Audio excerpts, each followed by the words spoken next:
The world's largest craft club was this past weekend, and we had our DC workshop on Sunday the 28th.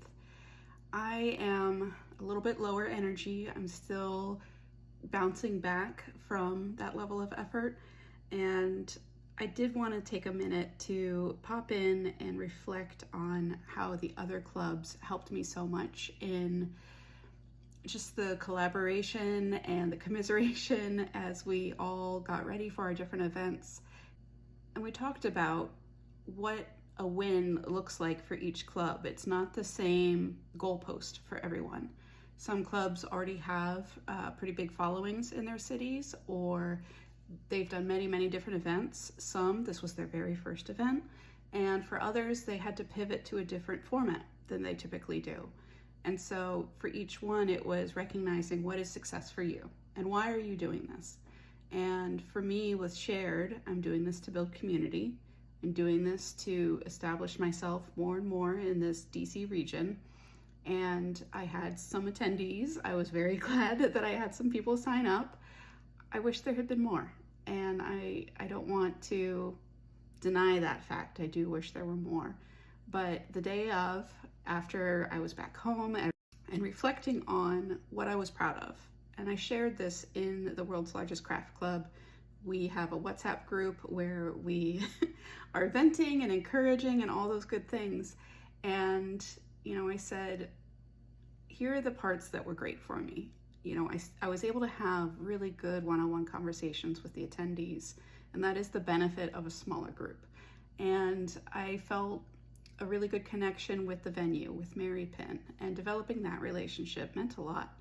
And ultimately I said I didn't raise enough money from the sales to offset what I spent on supplies. I was discouraged because I felt like running an event at a loss was not good for me. But when I shifted it to think, okay, imagine I had spent $40 on an ad spend with Instagram or Facebook on getting the word out and building genuine connections, having a good experience, helping them tap into the creativity, encouraging them, inspiring, introducing them to new art forms. That is amazing. And I do that sometimes for free. So the fact that I was able to earn some money to offset costs to do that is a really good thing. And that shift in perspective helped me a lot.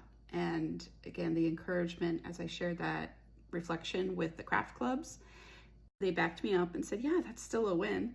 And they also said, thank you for sharing this background, behind the scenes processing that you went through, because you have this huge push and adrenaline carrying you through, and then there's a crash afterward. And how we coach each other through the crash matters, and focusing on here were the good moments, here are the things that I learned that maybe were surprises, and treating those as good notes to integrate for the future versus mistakes or failures or setbacks. So I just thought that was helpful to share in the Crafting Club WhatsApp group. And it's probably also nice to share here.